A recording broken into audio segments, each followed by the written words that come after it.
पुण्यवंत भावे घेता सज्जनाची नावे नेघे माझी वाचा तुटी महालाभ फुकासाठी विश्रांतीचा ठाव पायी संताची भाव नेघे माझी वाचा तुटी महालाभ फुकासाठी तुका म्हणे पापे जाती संताची जपे नेघे माझी वाचा तुटी महालाभ फुकासाठी पांडुरंगा करू प्रथम नमन पांडुरंगा करू प्रथम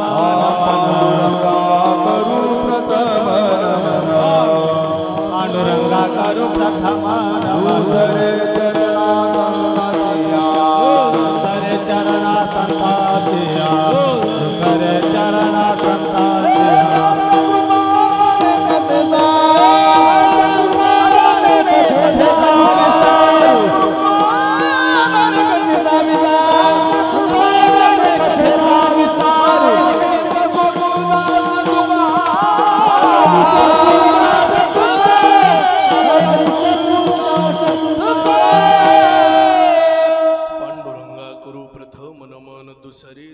संताचिया त्यांच्या कृपादाने कथेचा विस्तारू बाबाजी सद्गुरुदास तुका काय माझी वाणी मानेल संतासी रंजव चित्तासे अपुलिया ज्ञानेशं ज्ञानमूर्तिं च साक्षात प्रेम स्वरूपिणीं नामदेवं दयामूर्तिं नाथं वन्दे पुनः पुनः वैराग्यस्य परामूर्तिं देवक्षेत्र निवासिनीं तुकाराम महाराज भक्तराज चतुष्टयम् ऐसे हरि बाबा महाराज सद्भक्तीचा केवळ ध्वज म्हणून त्यांचा धोक्षज बंदा गुलाम झाला विठ्ठल कंठीची पुष्पमाळा दत्त बाबाच्या पडली गळा सेवून त्या प्रसादाला ठाकूर बुवा संतोष पावले विठाला विठाला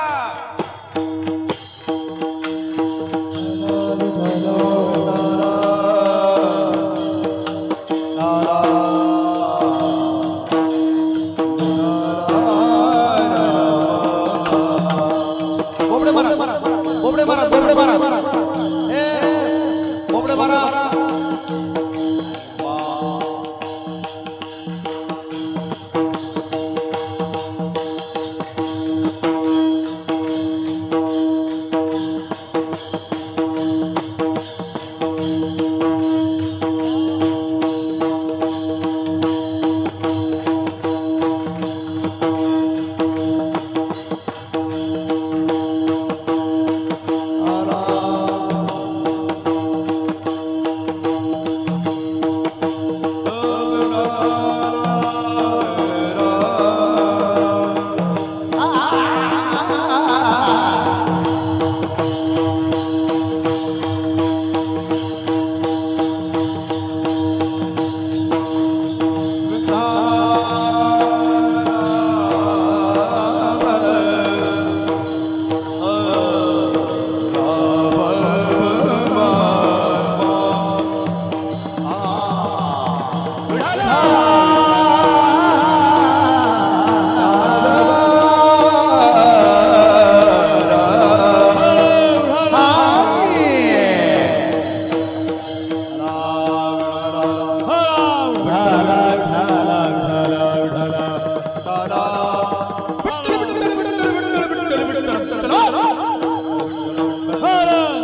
विठ्ठल विठ्ठल विठ्ठल विठ्ठल विठ्ठल विठ्ठल विठ्ठल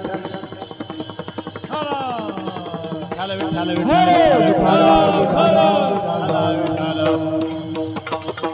विठ्ठल विठ्ठल विठ्ठल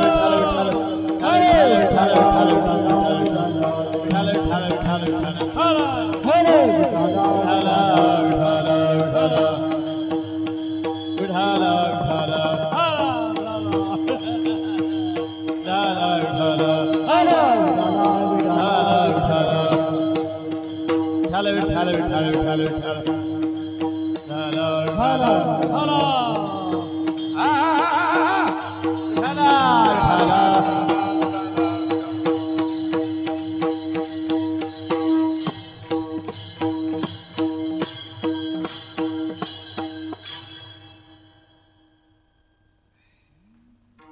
प्रेमाचं ओझ लय झालंय जरास. हो हो.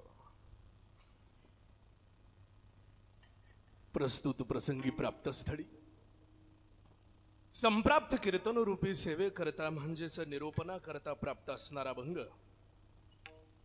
श्रीमंत श्री जगद्गुरु तुकोबारा यांचा 4 चरणाचा अतिशय उत्कृष्ट असा अत्यंत प्रसिद्ध असणारा अत्यंत महत्वाचा दिडक्या पद्धतीचा संतपर प्रकरणातील अभंग असून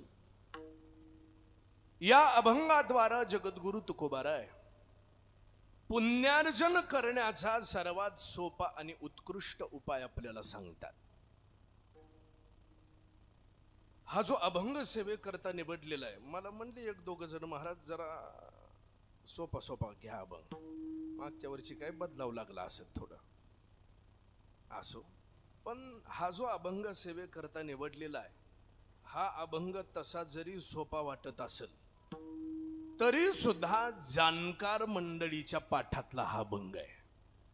आणि या अभंगाद्वारा तुकोबाराय पुण्य कशा पद्धतीने प्राप्त करायचं याचा विचार आपल्याला सांगतात.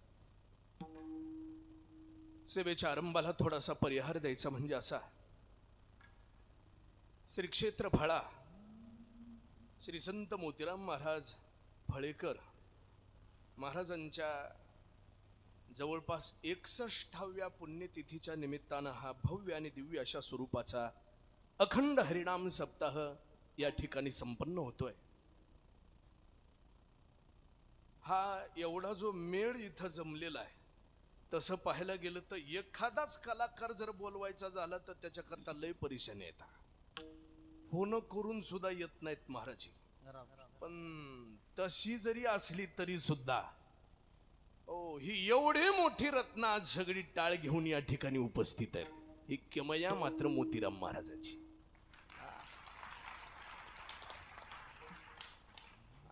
मोतीराम महाराजांचं ठाकूरबुवाचं हे जे काही ऋणानुबंध प्रेमाचं नातं आहे हे काही आजकालचं नातं नाही. काय हे ठाकूरबुवा कोण आहेत नेमके? वैकुंठवासी मोतीराम महाराज फळेकर असतील, वैकुंठवासी मारुतराव महाराज दस्तापूरकर असतील, वैकुंठवासी रंगनाथ गुरुजी परभणीकर असतील, वैकुंठवासी नथुराम बुवा केहळकर असतील, यांच्यासारखी बडी बडी रत्न ज्या तालमीत तयार झाली ती तालीम म्हणजे ठाकूरबुवाची तालीम आहे. हे ठाकूरबुवाच्याच परंपरेतलं एक चमकतं रत्न आहे महाराज, साधारण गोष्ट नाही आहे. महाराजांचा उगम ही ठाकूरबुवाच्याच परंपरेतला पारमार्थिक उगम. हे कशा पद्धतीनं झालं आपल्याला माहित असावं म्हणून थोडंसं दिग्दर्शन करून पुढे जातो. मोतीराम महाराज गुरु करण्याकरता दैठण्याला आले होते. तिथं पोखरणी जवळ दैठ नाही पहा. आणि त्यावेळेस दैठण्यामध्ये आमचे पूर्वज वैकुंठवासी हरिभक्तीपरायण श्री गुरु निवृत्ती महाराज ठाकूरबुवा त्या ठिकाणी उपस्थित होते. निवृत्ती महाराज ठाकूरबुवांचा अधिकार असा की ज्यांना उलटी ज्ञानेश्वरी पाठ होती, उलटी ज्ञानेश्वरी, आणि त्या काळामध्ये छपाई वगैरे छापखाने नव्हते आणि ज्ञानेश्वरीचा प्रचार आणि प्रसार करण्याचं काम महाराजांनी हातामध्ये घेतलं. हस्तलिखित ज्ञानेश्वरीचा प्रचार महाराजांनी त्या काळामध्ये केला. आताही आपल्याला हस्तलिखित पाहण्याकरता सापडतात. आणि निवृत्ती महाराजांकडे मोतीराम महाराज गेले होते गुरु करण्याकरता. पण निवृत्ती महाराजांनी सांगितलं, म्हटली महाराज इकडलं कोर्ट आता बंद आहे. जसं धरणे करायला सांगितलं होतं की नाही त्या पद्धतीनं निवृत्ती महाराजांनी सांगितलं लोहगावला जा आणि श्री संत दत्तबाबा महाराज ठाकूरबुवा यांच्या हातून माळ घाला आणि मग तिथून मोतीराम महाराज दैठण्यावरून लोहगावला आले. आणि लोहगावला आल्याच्या नंतर मोतीराम महाराजांनी आमच्या पूर्वजांचं श्री संत हरिबाबा महाराजाच्या समाधीचं दर्शन घेतलं आणि पुढं आले. दत्तबाबा महाराजांचं दर्शन घेतलं ना आता खिशातून माळ अशी बाहेर काढावं आणि महाराजांना म्हणावं महाराज मला माळ घाला. तेवढ्यामध्ये मोतीराम महाराजाच्या मनात शंका आली. शंका अशी होती वयानं तर लहान दिसतात आणि गुरु कसे करावं म्हणून मोतीराम महाराजांना माळ तशीच खिशात ठेवली. दर्शन घेतलं आणि बाजूला आले. थोडस पाणी पिलं अंग टाकलं झोप लागली. झोपेत दृष्टांत झाला. वयानं जरी लहान असले तरी अधिकारानं आणि ज्ञानानं श्रेष्ठ आहेत आणि तेच गुरु कर असं म्हटल्याबरोबर मोतीराम महाराज खडबडून जागे झाले. महाराज आता मात्र धावतच आले आणि दत्तबाबाच्या समोर आल्याच्या नंतर महाराजांना म्हणायला लागले महाराज मला माळ घाला. आणि त्यावेळेस दत्तबाबा म्हणजे माझे पंजोबा. दत्तबाबांच्या मुखातून निघालेले उद्गार आहेत ते त्यांच्याच भाषेतलं सांगतो बरं माझं काही नाही. दत्तबाबा म्हणले अगोदर आला होतास की रे माळ घालायला तसाच गेलास. मग मात्र मोतीराम महाराजांना साष्टांग दंडवत घातलं. हा पारमार्थिक उगम मोतीराम महाराजाचा ठाकूरबाच्या परंपरेतला. एवढंच नाही आजीवन कधी गुरु घराण्याला विसरले नाही महाराज. कायम ती गुरुनिष्ठा गुरुवरचा विश्वास आणि पारमार्थ तितकाच तोडीचा. इतका तोडीचा की नसा नसामध्ये वैराग्य भिंद होतं महाराज. साधी गोष्ट नाही. अरे बंडीमध्ये पैशाची नोट जर सापडली तर बंडी जाळणं म्हणजे काय ऐकायला कसं वाटतंय तुम्हाला. काय अवस्था असेल महाराजांची. याला म्हणतात पारमार्थिक निष्ठा. याला म्हणतात परमार्थ. आणि हा परमार्थ करत करत मोतीराम महाराजाचा शेवट. मी येतो शेवटाकडे. आता मला परत अभंगाकडे जायचंय. नातं सांगतो तुम्हाला हे गुरु शिष्याचं कसं आहे. सुरुवातही गुरुच्या जवळच आणि शेवटही गुरुच्या जवळच झाला महाराज. मोतीराम महाराजांना ज्या दिवशी तो म्हणजे आजचाच दिवस आहे जायचं होतं. मोतीराम महाराजांनी सांगितलं बाबा ठाकूरबाला लवकरात लवकर बोलवून घ्या. मला गुरु आल्याशिवाय मला माझा देह सोडायचा नाही. महाराजांनी नवीन कपडे परिधान केले. भजन सुरू केलं. कीर्तन सुरू केले. जे कोणी ठाकूरबुवा असतील त्यांना घेऊन या. आणि त्या काळामध्ये वैकुंठवासी हरिभक्तीपरायण बापूसाहेब महाराज दैठणकर ठाकूरबुवा महाराज उपस्थित होते. महाराजांना इथं घेऊन आणण्यात आलं आणि बापूसाहेब महाराजांच्या समक्ष मोतीराम महाराजांनी स्वतःचा देह ठेवला. याला म्हणतात गुरुनिष्ठा. आणि त्या गुरुनिष्ठेचं सेवेचं फळ फक्त फळ्यामध्येच चालू आहे असं नाही. हे फळ एवढं फळफळून आलंय. तुका म्हणे गाजे वैकुंठी सोहळा आणि याही भूमंडळा माझी कीर्ती. म्हणून हा एवढा मोठा उत्सव चालू आहे. आणि या गोष्टी पुण्याशिवाय होत नाहीत महाराज. इथं येण्याकरता पुण्य लागतं माणसाला. आणि ज्यांच्या मुळं येणं होतं त्याला म्हणतात पुण्यवंत. म्हणून या महात्म्याच्या 61व्या पुण्यतिथीला तिथून पुढचा संदर्भ देतो. मोतीराम महाराजांच्या शेवटाला ठाकूरबुवा आलेच आले. पण मोतीराम महाराजांचीच इच्छा 61ला सुद्धा ठाकूरबुवाच यायला पाहिजेत. म्हणून माझं इथं येण्याचा हा योग आहे. आमचे मोतीरामजी असतील तथा ही ट्रस्ट कमिटी मंडळ असेल यांच्या माध्यमातून इथं येण्याचा हा योग आहे. या कार्यक्रमाकरता उपस्थित असणारे ठाकूरबुवाचे हे रत्न आहेत. इकडल्या परिसरामध्ये गायनाला जायचा कोणी हात धरत नाही. असे आमचे कैलासबुवा असतील. आमचे सोपान काका आहेत. प्रल्हाद बुवा असतील. आता ही बरीचशी मंडळी दिगांबर बुवा मृदंगाचार्य उद्धव बुवा असतील. याचं काय नाव आहे मुंजा भाऊ असतील. हे उभे आहेत आता माईकवर. याच्या पाठीमागन जवळपास उभे असणारे सगळेच रत्न आमचेच रत्न आहेत. म्हणून कुणाचं नाव नाही आलं तरी कृपया काही मानून घेऊ नका. असो आपल्या सर्वांच्या सहकार्यानं भगवान परमात्मा जशी बुद्धी देतील त्याप्रमाणे मर्यादित वेळेत 2 शब्द बोलण्याचा प्रयत्न आहे. विठाला विठाला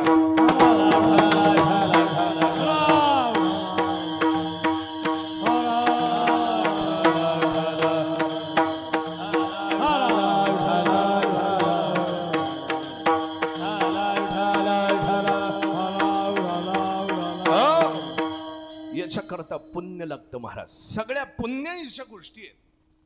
पुण्य म्हणजे परमार्थातली सर्वात मोठी सामग्री आहे. पुण्य नसेल परमार्थ होत नाही, घडत नाही.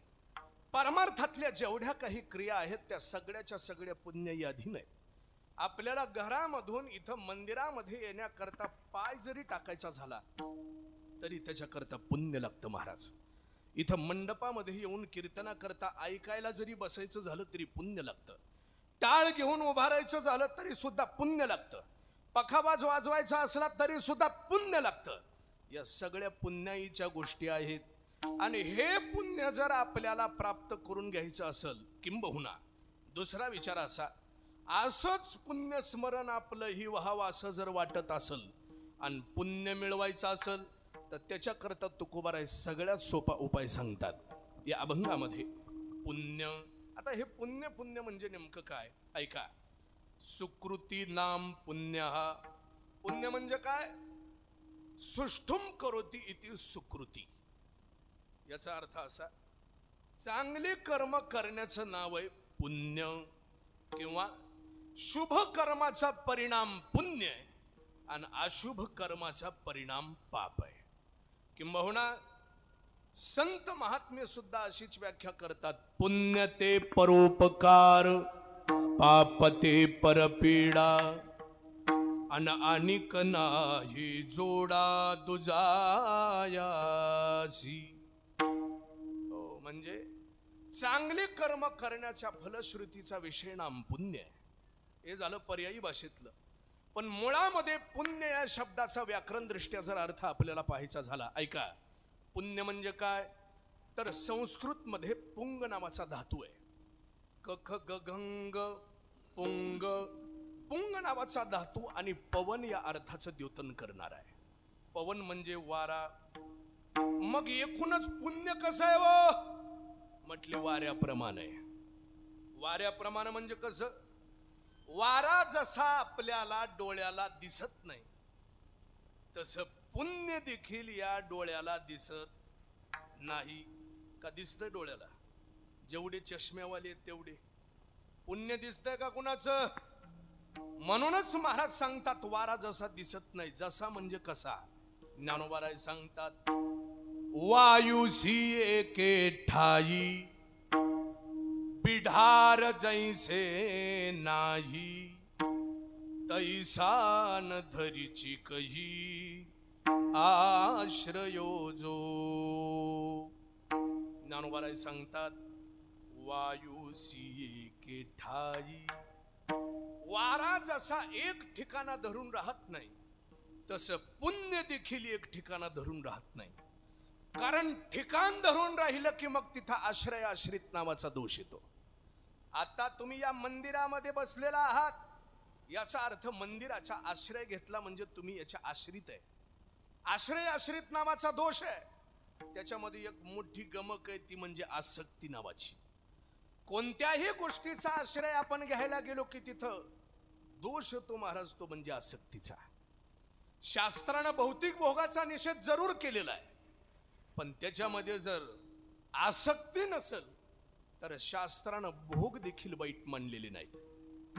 कारण भौतिक भोग भोगत असताना जर त्याच्यामध्ये आसक्ती असली तर भोग बाधा करतात महाराज.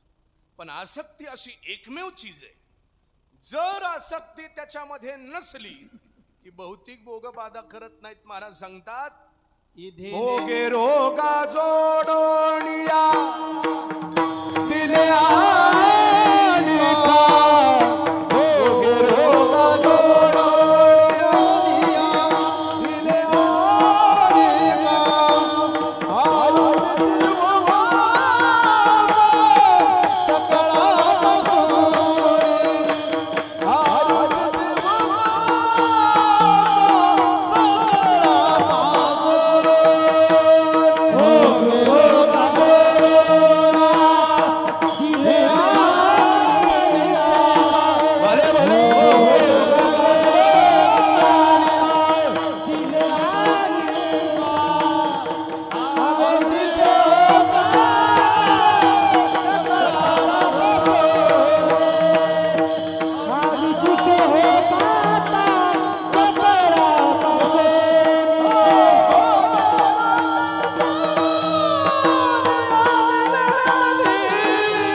का अरुचिते हो का ता सकला पासून हम भी कभी कभी गा लेते हैं. महाराज सांगतात भोगे रोगा जोडोनियात दिले. या भोगानं माणसं रोगाच्या हवाली केली महाराज. कारण कोणत्याही भोगामध्ये जीवाला तृप्त करण्याची ताकद नाही. भोग जीवाला तृप्त करतात का? समजा आज गुलाबजामुन खाल्ले आपण, अर्ध टोपलं खाल्ली किती बी खाऊ द्या, पण पुन्हा खाऊच वाटत नाही असं होतंय का? म्हणजे भोग जीवाला तृप्त करत नाही, कारण त्याच्यात जीवाला तृप्त करण्याची ताकद नाही. म्हणून हे भोग काय करतात? जीवाला नादी लावतात आणि नादी लावल्याच्या नंतर रोगाच्या हवाली करतात. भोगे काम वाढे. या भोगानं काम वाढतो महाराज. इच्छा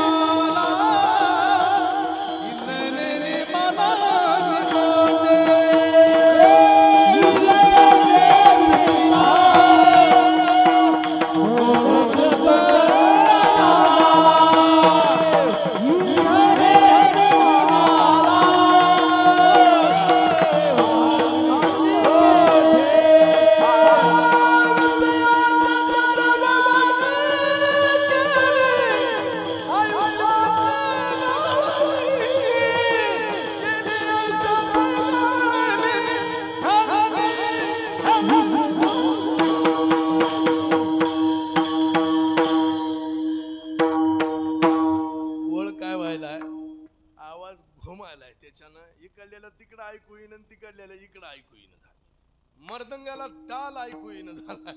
उतरणे आधीच व्हायली इकडं. असू द्या, जरा जरा मागून म्हणलं म्हणजे ऐकू यायल्यासारखं वाटल मला, पण तसं व्हायचं नाही तेवढं. मलाच इथून बोलावं लागेल जरा. असू द्या. भोगे काम वाढे. या भोगानं काय होतं? काम भावना वाढती माणसाची, म्हणजे इच्छा अपूर्ण राहतील, अजून अजून वाढती. विषय काय? म्हणून भोग काय करतात? माणसाला रोगाच्या हवाली करून टाकतात. म्हणून जाईल त्याच्या उशा पायत्याला गोळ्याचं डबडब भरलेलंच आहे. जरा उतार वय लागलं रे लागलं का शुगर बीपी तर चालू होते का नाही? तुम्हाला आहे का नाही? जरा आता जुनी जी माणसं आहेत त्याला तितका त्रास नाही, चांगले अन्न खाल्लेली. आताच संकरित खाल्लेल्याला 30ल्या 40ल्याला सुद्धा शुगर आणि बीपीचा त्रास व्हायलाय. मला सांगायचं काय? भोगामध्ये मनुष्य प्रवृत्त झाला का रोग त्याला त्रास देतात. पण त्यागी माणसाची गोष्टच अलग आहे महाराज. त्यागी मनुष्या पुढे रोग सुद्धा पटांगणानं राम राम करतात. त्यागी माणसा पुढं एखादा महात्मा जर मोतीराम महाराजासारखा असेल तर रोग काय घेऊन बसलात महाराज. जगाचा मालक सुद्धा असा चळचळ कापायला लागतो. ही त्यागी माणसाची ताकद आहे. म्हणून मला सांगायचं काय? भोग माणसाला तृप्त करत नाहीत. मुद्दा काय? आसक्ती. कोणताही भोग भोगत असताना जर त्या भोगामध्ये आपली आसक्ती राहिली तर भोग त्रास देतात, आणि जर आसक्ती राहिली नाही तर भोग त्रास देत नाहीत. आणि जर माणसाला निरासक्त व्हायचं असेल तर महाराज त्याच्या करता सोपा उपाय सांगतात. काय? घेता सज्जनाची नावे, घेता सज्जनाची नावे, घेता सज्जनाची नावे, घेता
अन घेता सज्जनाची नावे. आता आपण पुण्य शब्दाचा अर्थ पाहिला, पर्यायी भाषेतला अर्थही पाहिला आणि व्याकरण दृष्ट्या अर्थ पाहत आलो. मुळात अभंगात शब्द आहे पुण्यवंत. आता पुण्यवंत या शब्दाचा अर्थ नेमका काय ऐका. पुण्यवंत हा शब्द मुळामध्ये बहुवचनाचं द्योतन करणार आहे. बहुवचनांत आहे. शास्त्रामध्ये महत्वाचे दोन प्रत्यय आलेले आहेत. ऐका, एक वतूप नावाचा प्रत्यय आणि दुसरा मतूप नावाचा प्रत्यय. आता आपल्याला वारणाचं तूप माहित आहे सध्या, गाईचं तूप, वारणाचं तूप, हे व्यवहारातलं तूप वेगळं आहे आणि वेदांतातलं पारमार्थिक तूप वेगळं आहे. त्याला म्हणतात मतूप आणि वतूप. एखाद्याची उंची आणि वजन जर मोजायचं झालं तर त्याच्याकरता मतूप नावाचा प्रत्यय वापरला जातो. ऐका, आणि जर एखाद्याचं सदृष्ट वर्णन जर करायचं झालं तर त्याच्याकरता वतूप नावाचा प्रत्यय. आता या चालू असणाऱ्या अभंगामध्ये कोणता प्रत्यय वापरलाय? इथं वतूपचा प्रयोग आहे. महाराज सांगतात पुण्यवंत. याचा अर्थ नेमका कसा आहे? पुण्य इव वर्तते इति पुण्यवत, तस्य एकवचने पुण्यवान, पुण्यवंतौ, पुण्यवंतः इति बहुवचनांतः. असा अर्थ केला जातो पुण्यवंतचा. पुण्य इव, इव या शब्दाचा अर्थ इव माने इक्वल.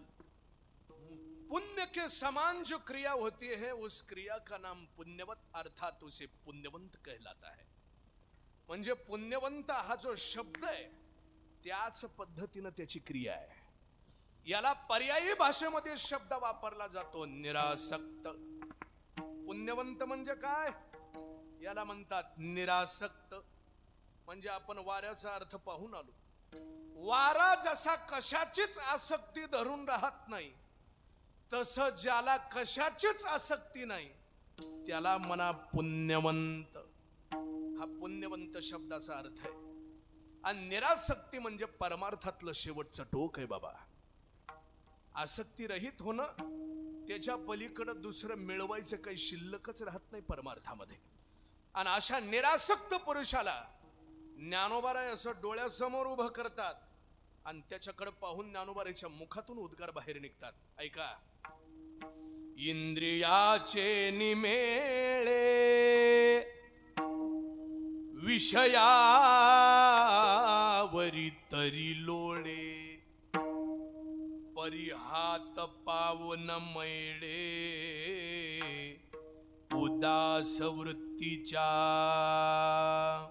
ज्ञानोबाराय सांगतात, निरासक्त असणाऱ्या महात्म्यानं जर काही जरी केलं, इंद्रियाचे निमेळे, या हातापायाच्या माध्यमातून या जगातलं कोणतंही सुख उपभोगू द्या, पण विषयावरी तरी लोळे, या विषयावर लोळण जरी घेतली तरी ज्ञानोबाराय सांगतात परिहात पाऊन मैळे उदास वृत्तीच्या.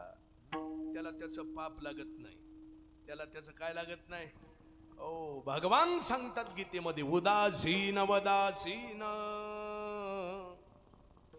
मसक्तम तेषु कर्मसु, तेषु कर्मसु आसक्तम न इति उदासीना उदासीन्याः.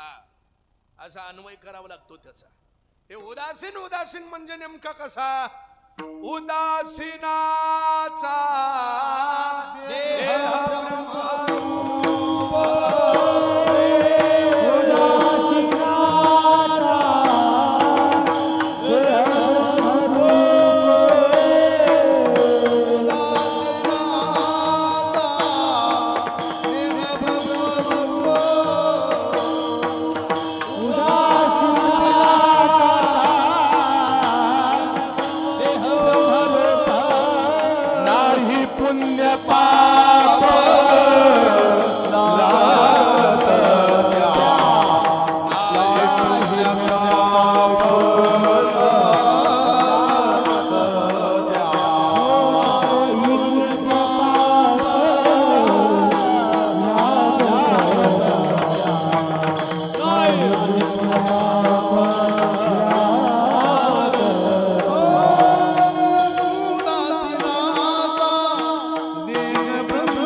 ब्रह्माचा देह ब्रह्मरूप.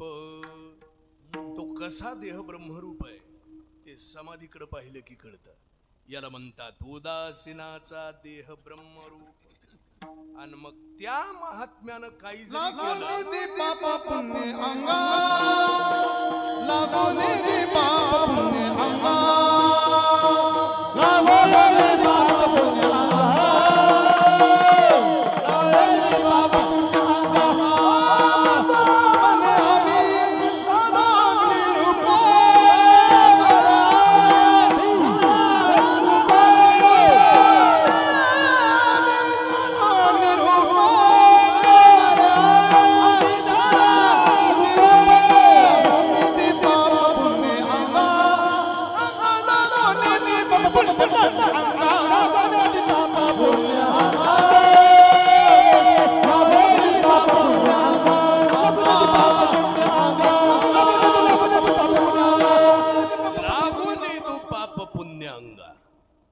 तिसरं प्रमाण सांगतो आता. भोगी झाला त्याग. तुम्ही सुरू केलं. भोगी झाला त्याग गीती गाता पांडुरंग. इंद्रियाचा लाग आम्हा वरवणी चुकला. आनंदे दाटली तिही त्रिभुवने आणि सर्वात्मकपणे भोग झाला. मुद्दा काय आहे? काय मुद्दा? या महात्म्यानं काही जरी केलं तरी सुद्धा त्याला त्याचं काय लागत नाही? पाप लागत नाही. येतो येतो येतो तिकडं. पाप लागत नाही म्हणजे काही करू द्या, म्हणजे काही बी करू द्या. 2-4 खून आणि 10-5 मर्डर चिल्लर गोष्ट आहे. ऐकू यायले का? 10-5 खून करणं, 4-5 मर्डर करणं चिल्लर गोष्ट आहे. अरे या महात्म्याच्या हातून त्रैलोक्याचा घात झाला तरी सुद्धा त्याला पाप लागत नाही. ज्ञानोबारायची भाषा आहे. वरी तया ही करणे आतू घडो का त्रैलोक्याचा घातू.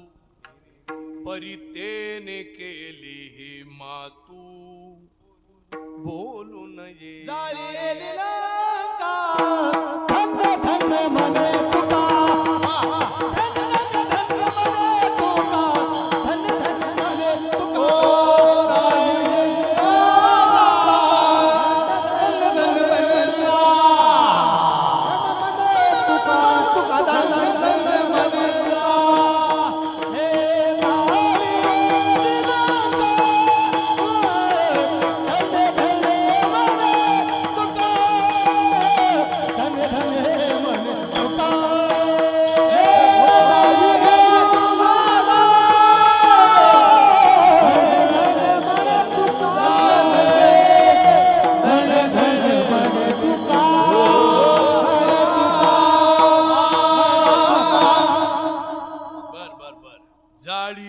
लंका. मारुतीरायनं लंका जाळली म्हणले त्याला त्याचं पाप.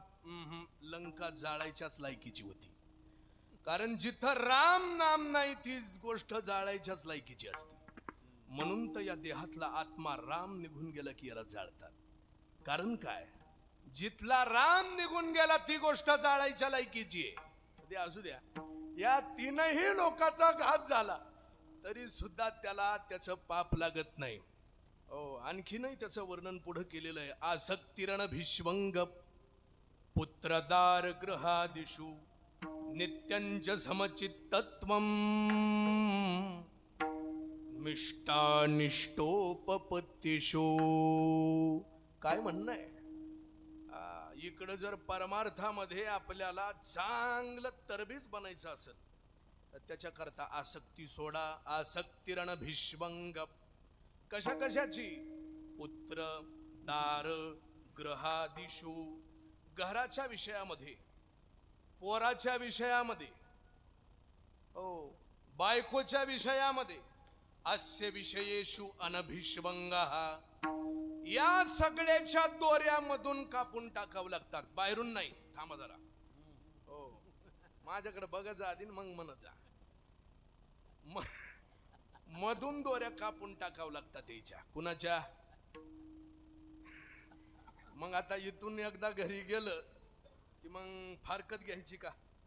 नाही नाही, तसं नाही म्हणणं माझंच काय, कोणत्याच साधू संताच्या वाङ्मयामध्ये लग्न झाल्यानंतर फारकत घ्या असं म्हटलेलं नाही. ज्ञानोबाराय सांगतात, असोनी संसारी जिव्हेवे गोकरी. संसारामध्येच राहायचंय, पण असून नसल्यासारखं राहायचंय. आणि मग काय करायचंय? या दोऱ्या तोडून टाकायच्यात. पोराची दोरी तोडून टाकायची, बायकोची तोडायची, घराची तोडायची, शेताची तोडायची, या सगळ्या दोऱ्या तोडून टाकायच्यात. एक जण असाच, त्याचं कामच होतं, रोज म्हैस घ्यायची, गावाच्या बाहेर न्यायचं आपलं, तिथं चरायला एका झाडाला बांधायचं, ती तिची चारा खात राहायची. ह्यानं इकडं भाकरी आणलेल्या खायच्या, मस्त झोप घ्यायची. पार ऊन एकदा उतरलं की मग सांच्या पारी म्हैस सोडायची आणि गावाकडे घेऊन यायची. काही माणसाचं एवढंच काम असतंय. तसं त्याचाही तो दिनरजनीयाची धंदा.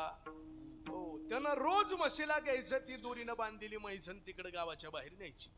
झालं असं, एक दिवस त्या म्हशीच्या गळ्यातली दोरी कुठं तुटून पडली कुणास ठाऊक, मला माहित नाही, मी नव्हतो तेव्हा तिथं. दोरी तुटून पडल्याच्या नंतर याला प्रश्न पडला, झाडाला या म्हशीला बांधलं तर ठीक आहे, मला भाकर खाता येईल, आणि हिला जर दोरीनं बांधलं नाही तर मला भाकर नाही खाऊ द्यायची. आता पंचायत आहे. गेला बाहेर, जिथं रोजची जागा होती तिथं गेला. कुठंतरी दोरी शोधावं म्हणून इकडं तिकडं पाहायला लागला. एका साधूची झोपडी होती, आणि त्या झोपडीपाशी गेला. म्हणला इथं नक्कीच दोरी सापडेल आपल्याला. आणि त्या साधू महात्म्याच्या पाया पडला. काय इकडं कसं काय येणं झालं? यानं सांगितलं, म्हणले साधू महाराज, माझी म्हैस आहे, तिच्या गळ्यातली दोरी तुटून पडली, तिला बांधल्याशिवाय मला जेवण करता येत नाही, तिला बांधण्याकरता दोरी आहे का तुमच्याकडं? साधू म्हणला, सगळ्या दोऱ्या तोडून इथं आलो म्हणला मी. जेवढ्या दोऱ्या होत्या नव्हत्या तेवढ्या तोडून इथं आलो, इथं येऊन मला दोरी मागालास की म्हणला. दोरी माझ्याकडं नाही म्हणला दोरी. अहो म्हणला, मग मला जेवण नाही करता येत, काहीतरी उपाय करा. साधूला दया आली. साधूनं सांगितलं, म्हणले हे बघ, आता दोरी तर आपल्याकडं नाही, तू काय कर, म्हशीला त्या झाडापाशी घेऊन जा, आणि तिच्या गळ्यातली दोरी झाडाला जणू काही बांधत आहे अशा प्रकारची ऍक्टिंग कर म्हणला. काय करायची? ऍक्टिंग करायची. बर, ते म्हणला साधू महाराज, तिला कळायचं नाही का म्हणला, ते दोरी नाही ती. साधूनं सांगितलं, दोरी तिच्या गळ्यात नाही हे तुला माहित आहे, मला माहित आहे म्हणला. तिला कुठं माहित आहे? तिला नाही ना माहित. ऍक्टिंग कर म्हणला, काम झाल्याशी मतलब आहे. ठीक आहे. आला म्हशी घेऊन, कसं ऐकायलेत बघा, म्हैस घेऊन तिथं आला, आणि झाडाला जणू काही दोरी बांधल्यासारखी केली. म्हैस तिथं थांबली की, हो काय बघता माझ्याकडं, थांबली तिथंच. ओ, ह्याला थोडीशी विश्रांती भेटली, विश्रांतीचा ठाव. आणि विश्रांती भेटल्याच्या नंतर थोडीशी भूक लागली, खाणं खाल्लं त्यानं जे काही सोबत आणलेलं, विश्रांती घेतली. पार ऊन उतरल्याच्या नंतर आता निघायचं गावाकडं. कार्यक्रम म्हणले फळ्याला निघायला चालू झाला. म्हैस कुठं हलायली, आता बांधलेली म्हैस हाला ना. पुन्हा साधू महाराजाकडे गेला. साधू महाराजाला म्हणायला लागला, महाराज तुम्ही जसं सांगितलं तसंच केलं म्हणला, पण आता म्हैस हलत नाही. साधूनं सांगितलं, जशी बांधायची ऍक्टिंग केली तशी सोडायची ऍक्टिंग करा, म्हैस सुटल. गेला, दोरी सोडायची ऍक्टिंग केली, म्हैस सुटली की आता निघाली, गावाकडे आली असेल आता इथपर्यंत. मला सांगायचंय काय, या ज्या दोऱ्या आहेत ना, दोऱ्या या आपण हातानं बांधलेल्या नाहीत, दिसत नाहीत, आतून निघालेल्या दोऱ्या आहेत. याला मुळात जीव मुक्त होता परी बळे झाला बद्ध, अन घेऊन या छंद माझे माझे. मुळात मुक्तच आहे म्हैस, फक्त बांधल्याची ऍक्टिंग केल्यामुळं बांधून राहावं लागायलंय. तसा आपल्या दोऱ्या कशा येतात नाहीतच, मुळात पण बांधल्या गेलेल्या आहेत. मुद्दा काय, हे जे प्रेम विखुरलं गेलेलं आहे त्याच्यामुळं परमात्म्याच्या ठिकाणी प्रेम लावण्याकरता शिल्लक राहत नाही. ऐका, बायकोकडे एक प्रेमाची दोरी जाती, पोराकडे एक प्रेमाची दोरी जाती, शेत जमिनीकडे एक दोरी जाती, देवाकडे काय राहिलं मग? म्हणून या दोऱ्या तोडायच्या आणि सगळं एक गाठोडं करायचं आणि देवापाशी न्यायचं, मग प्रेम पुरेपूर होतं. हे जन केलं, ज्ञानोबाराय सांगतात एवढं जन केलं तोच इकडे परमार्थातला खरा अधिकारी. विठाला विठाला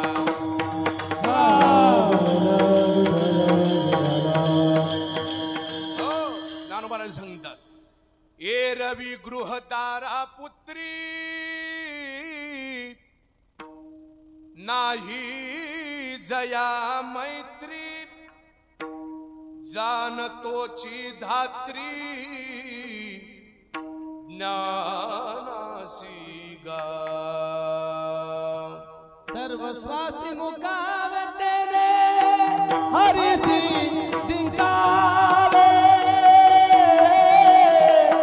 अर्थ प्राण जीवे देह त्याग अर्थ प्राण जीवे देह त्याग.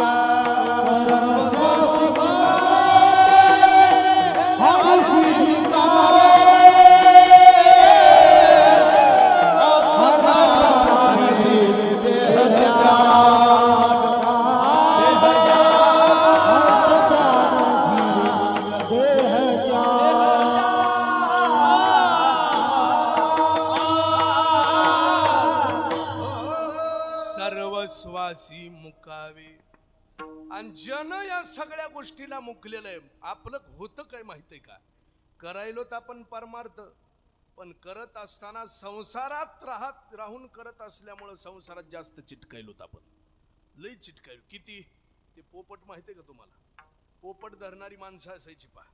ते काय करायची, एक नळी घ्यायची, ती नळी एका लाकडामध्ये अशी सैल घालायची आणि त्याला एखादं फळ बांधायचं आणि हे केलेली जी अरेंजमेंट आहे ती एखाद्या झाडावर नेऊन ठेवायची. पेरू खाण्याकरता पोपट तिथं आला रे आला का तो त्या नळीवरती बसतो. नळीवर बसलं की नळी अशी गरकन फिरती आणि या पोपटाची पाठ जाते जमिनीकडं आणि तोंड जातं आकाशाकडं. आणि पोपट म्हणायला लागतो, मी जर का ही नळी सोडली तर म्हणला मी एवढ्या खोल जाऊन पडल. मला सांगा, नळीनं पोपटाला धरलंय का पोपटानं नळीला धरलंय? सुकनली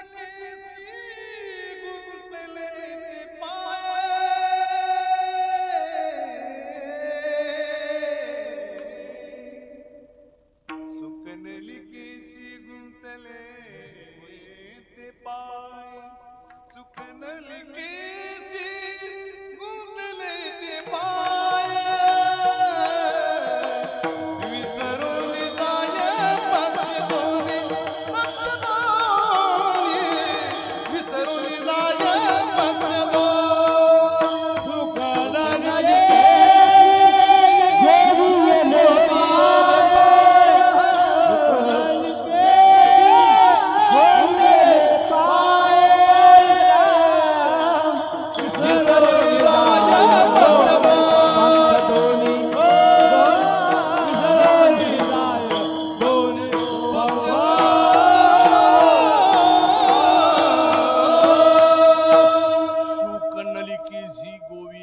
पाय आणि विसरुनी जाय पक्ष दोन्ही. ज्ञानोबारायच्या ओव्या फार गोड आलेले त्याच्यावरती. ज्ञानोबाराय सांगतात,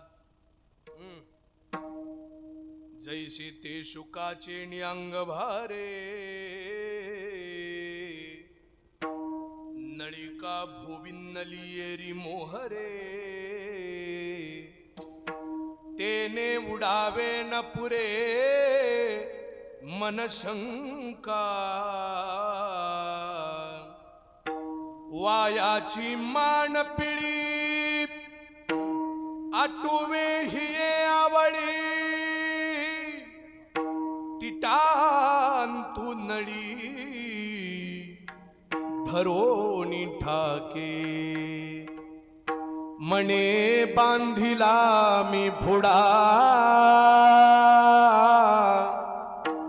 ऐसिया भावनेचिया पडे खोडा, की मोकळ्या पायाचा चवडा, गोविया दिखे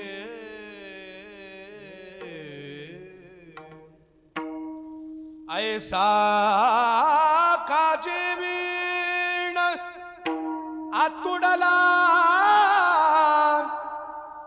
सांग बाका याणी के बांधिला मग तो न सोडीच जरी नेला तोडोनी अर्धा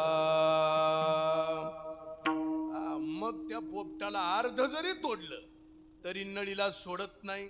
आपली गत तशीच झालेली आहे. पण मुद्दा असा आहे आसक्ती सोडावं लागती. सगळ्या दोऱ्या तोडून टाकाव्या लागतात आणि परमार्थाच्या दिशेनं वाटचाल करा. मग त्यानं काही बी करू द्या, काही करू द्या, त्याला त्याचं पाप लागत नाही. म्हणले प्रत्यक्ष विद्या दान करून ज्यांनी गुरुजनाला आपल्याला शिकवलं अशा गुरुजनावर शस्त्र चालवणं बरोबर आहे का? बरोबर नाही ना. या अर्जुनाचे गुरु होते द्रोणाचार्य, भीष्माचार्य. एवढे गुरुजन असून सुद्धा या अर्जुनानं गुरुजनावर शस्त्र चालवले ना महाराज. बरं अर्जुनादी म्हटला होता गुरुना हत्वा हि महानुभावा श्रेयो भोक्तुम भैक्षमपीह लोके हत्वार्थ कामांस्तु गुरूनि हैव भुंजीय भोगान रुधिर प्रदिग्धान. अर्जुनाच्या मुखातले शब्द आहेत. अर्जुन म्हणायला लागला देवा ही महानुभावीची पद्धत नाही. अरे ज्या गुरुकडून आपण शिक्षण घेतलेलं आहे त्यांना अपशब्द बोलणं सुद्धा पाप आहे. आणि मला शस्त्र चालवण्याकरता तू सांगायला लागलास. जेथे कृपाला ही जेवरूप तेथेची मने में विचारू तरी काय भस्मासुरू अर्जुन म्हणे मी काय भस्मासूर आहे का? आणि माझ्या गुरुजनाच्या रक्तानं माखलेलं राज्य भोगण्याकरता कुठलं स्वारस्य आलंय? किन्नो राज्येन गोविंद गोविंद किन्नो राज्येन. अरे त्या राज्य भोगत असताना काय पडलंय म्हटले त्याच्या सुख. याच्यापेक्षा मी भीक मागितलेली बरी. भिक्षमपि इह हे असो येथ बरी भिक्षा मागता भली. एवढा गोड बोललाय महाराज अर्जुन. पण एवढं बोलून सुद्धा गुरुजनावर शस्त्र चालवले का नाही? चालवले ना. मग मला सांगा शस्त्र चालवल्यावर अर्जुनाला पाप लागाव का नाही? लागलंच पाहिजे ना. बरं गुरुजन बी काही कच्चे नव्हते. गुरुजन काही कच्चे नव्हते म्हणजे एकला न पुरे कृपाचार्याची हे विश्वची होय संवारे ज्ञानवाराय सांगतात. एका कृपाचार्यामध्ये एवढी ताकद होती या विश्वाचा संहार करण्याची. पण शेवटी एवढं जरी असलं तरी जगाच्या मालकाचं पाठबळ होतं महाराज. आणि जिथं देवाचं पाठबळ असतं तिथं कोणी काही करू शकत नाही. देव सका जरी जग आवडे कृपा जग आवडे कृपा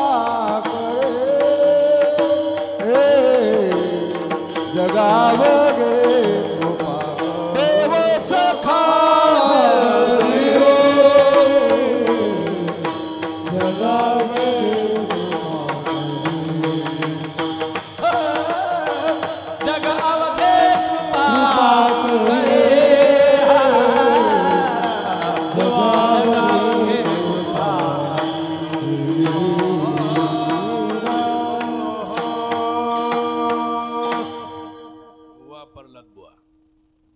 सखा जरी अन जग अवघे कृपा करी. मग तिथं बाकीच्याच काही चालत नाही. लोक म्हणतात त्याला कस काय काहीच होईना. देवाचं पाठबळ आहे बाबा अर्जुनाला.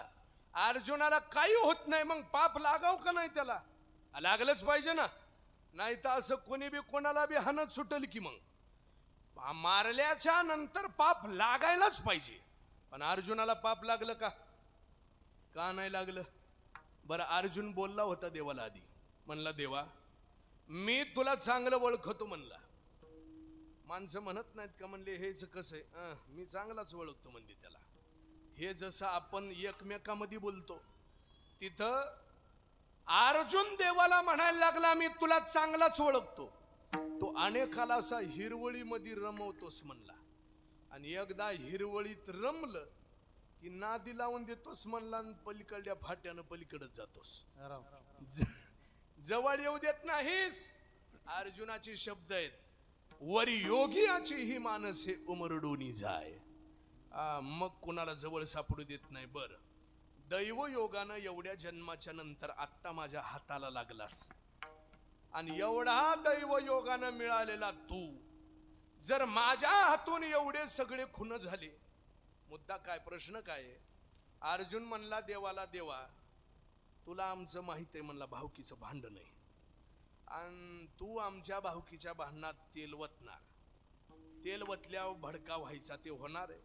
युद्ध लागणार आहे आणि त्या युद्धामध्ये माझ्याकडून तिकडले बरेच जण मारले जाणार आहेत आणि एवढ्या सगळ्याला मारणारा आणि एवढ्या सगळ्याचा खून करणारा ते अर्जुन जवळ ठेवायच्या लायकीचा नाही. उद्या तूच म्हणशील की म्हणला. अर्जुनाचे शब्द आहे, वध करोनी गोत्र जाचा वसवटा होनी दोषाचा तू मज जोडलासी हातीचा दुरी होसी. अर्जुन म्हणला दैव योगाना हाताला लागलास तसाच निष्ठून जाशील म्हणला. म्हणून गुरुजनाला मारणं चांगलं नाही, पण गुरुजनाला मारलंच की होतं ना. आता पाप लागाव का नाही अर्जुनाला? लागलंच पाहिजे. लागलं का? लागलं नाही. कसं असतंय, आग्या महुळन साध महुळ, महुळाचे दोन प्रकार आहेत. साध्या महुळाचा इशे सोडून द्या. आग्या महुळाची माशी जर चुकून जरी एखाद्याच्या माग लागली, लागू नाही तशी, पण जर लागली तर ती माणूसच खतम करती जात. लय बिलिंदर कोणाला लागली काही तर आलेल्या पैकी अनुभव असतील. काही लोक पुन्हा हसतान म्हणून हात सांगत नसेल, ते असू द्या, अनुभव येतो. आणि ही आग्या महुळाची माशी जरी एकदा अंगाकडे लागली ना महाराज, माणूस पाण्यात जरी बुडून राहिलं तर वर तरंगती म्हणती आणि पाण्यातून येशीलच की म्हणती कधीतरी वरी. वरी आलं रे आलं की मग त्याला चावल्याशिवाय राहत नाही. तसं पण माझ्याकडे एक औषध आहे. औषध तुम्ही म्हणा, तुम्ही केव्हा सुरू केलं औषध द्यायला? औषध असे, हे औषध जर तुम्ही अंगाला लावलं, कसं ऐकायला बघा, औषध म्हणलं की हे औषध जर अंगाला लावलं, किती बी वाजतान कोणतं बी मोहोळ झाडायला जा, माशी अंगाकडे चुकून सुद्धा येणार नाही. बॉन्डवर लिहून देतो, इथंच लिहून देतो. पण औषध असे, त्या औषधाचं नाव आहे निरासक्तपणा. हा निरासक्तपणाचं औषध इंजेक्शन एकदा अंगामध्ये भरून घेतलं की मग साध्या महुळाची माशी ना आग्या महुळाची माशी म्हणजे पापन पुण्यरूपी माशा या महात्म्याच्या अंगाकडे चुकून सुद्धा येत नाहीत. महाराज मला सांगायचंय काय, याला म्हणतात निरासक्तपणा.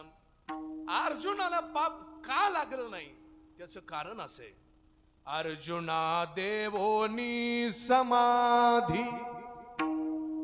भगवंतानं अर्जुनाला समाधी दिली महाराज.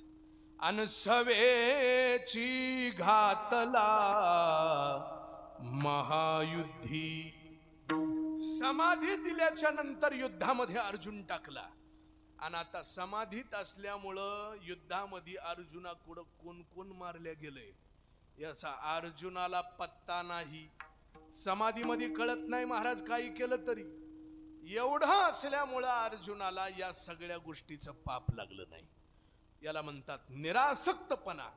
आणि हा निरासक्तपणा जर आपल्याला प्राप्त करून घ्यायचा असेल तर त्याच्याकरता एकच गोष्ट करावी लागते. काय? घेता सज्जनाची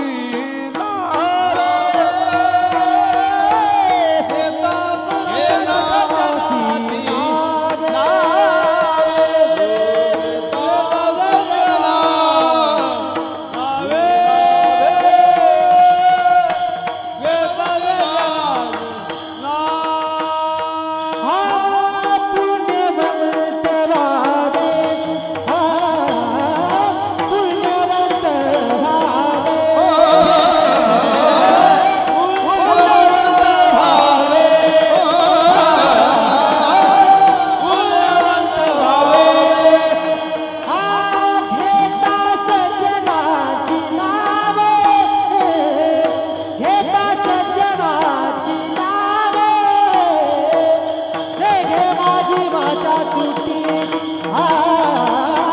नेघे माझी वाचा तुटी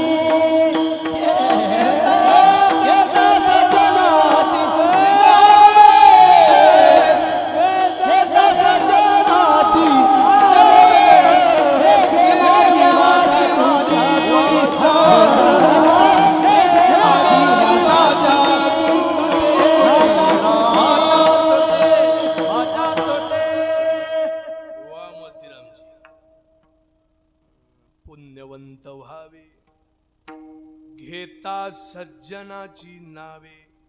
आता शब्द सज्जनाची शब्द वापरलाय. आत्ताच्या या अलीकडल्या कलियुगामध्ये कुणाला सज्जन म्हणावं असा एक मोठा प्रश्न आहे महाराज समाजासमोर. कुणाला सज्जन म्हणावं? तसं समाजामध्ये नैसर्गिक गरीब वानोळ्याचे बरेच चेहरे दिसतात. त्याला खेड्याच्या भाषेत काय म्हणतात काका? त्याला खेडवळ भाषेमध्ये गाय तोंड म्हणतात बघा. इकडे काय म्हणतात? गाय. लातूर परिसरात गाय तोंड म्हणतात. गायवानी दिसणारे बरेच असे दिसतात. पण एकदाच हे काहीतरी करून ठेवल्यामुळं कुटानं जर काही केला समजा, म्हणून शास्त्र या वरच्या दिसण्यावर, या कपड्यावर आणि तुम्ही कसं दिसता याच्यावरून बिल काढत नाही. शास्त्रामधून जर आपलं बिल चांगलं चोख निघायचं असेल तर त्याच्या करता नुसत्या दिसण्याला किंमत नाही, इथं असणं पाहिजे. वारकरी असणं महत्वाचं आहे का दिसणं महत्वाचं आहे? वारकरी दिसणं महत्वाचं नाही, असणं महत्वाचं आहे. मुद्दा असा आहे. मग सज्जन म्हणायचं कोणाला? हे झालं वरच्या गोष्टी. कोणाला सज्जन म्हणायचं या सगळ्या समाजाचं परिशीलन केलं महाराज आमच्या तुकोबारायनं. आणि तुकोबारायने एक व्याख्या तयारी केली या सज्जन माणसाची. अशी आहे, तुका म्हणे तैसा सज्जना पासून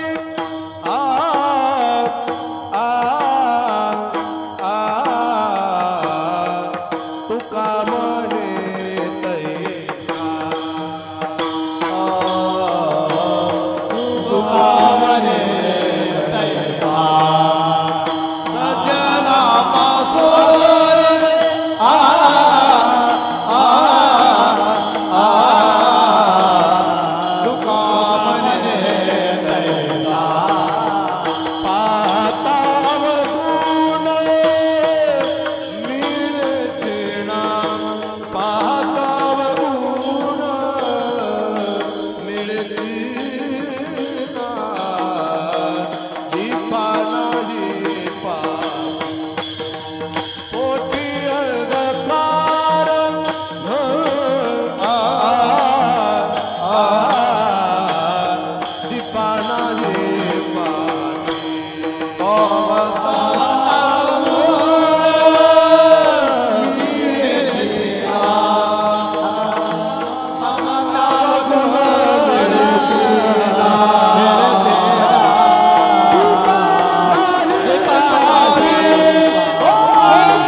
समोर काय उग तुम्हाला एक नमुना सांगितला. मुद्दा काय? तुका म्हणे तैसा सज्जनापासून. आता सज्जन कुणाला म्हणायचं ते सांगतो तुम्हाला. हो, तुम्हाला म्हणूनच सांगतो. तुका म्हणे तैसा सज्जनापासून आणि पाहता अवगुण मिळेची ना. समाजाचं परिशीलन केलं महाराज तुकोबारायनं. आणि परिशीलनात्मक, हो शांत बसा जरा, परिशीलनात्मक एक व्याख्या केली तुकोबारायनं. रेडीमेड कपडा आहे, रेडीमेड ड्रेस आहे, कोणी बी अंगामध्ये घालून पाहायचा. हो, एक बी अवगुण जमत नाही, एकही नाही म्हणले थोडस जमत नाही. मला काय आहे, 10वीला आणि 12वीला ती टक्केवारीचं काही नसते, पण MPSC आणि UPSCच्या परीक्षेमध्ये ज्यावेळेस तुमच्या हातात जिल्हा द्यायचा असतो ना एखादा, तेव्हा मग तिथं टक्केवारी नाही, तिथं पॉइंटवर गणित चालतंय. कशावर चालतंय? पॉइंटवर चालतंय. एक जरी पॉइंट कमी असला तरी इंटरव्ह्यूला गेलेला पटकन खाली येते. आणि एकदा इंटरव्ह्यू जर UPSC मधून खाली आलं तर पुन्हा प्री द्यावं लागते, पुन्हा मेन्स द्यावं लागते, पुन्हा तुम्हाला नाही कळायचं आता हे सगळ्या आता बरेच खटापटी करतात महाराज. लेकर दया येते पोराची. काय करावं हे कशामुळे सांगतोय मी, जेव्हा टोकाची गोष्ट असती तेव्हा तिथं पॉइंटवर गणित चालतात. इथं सज्जनपणा म्हणजे परमार्थातलं शेवटचं टोक आहे, आणि म्हणून इथं टक्केवारी नाही, पॉइंटवर गणित चालतंय. सज्जन कोणाला म्हणायचं? अहो म्हणले एखादा अवगुण असेल तर भागवून घ्या. महाराज म्हणतात जमत नाही. दुष्ट गुण जेथे न मिळेची निशेष, आणि चैतन्याचा वास झाला माझी. अंतःकरणामध्ये चैतन्याचा वास झाला रे झाला का तिथं अवशेष बी जमत नाही.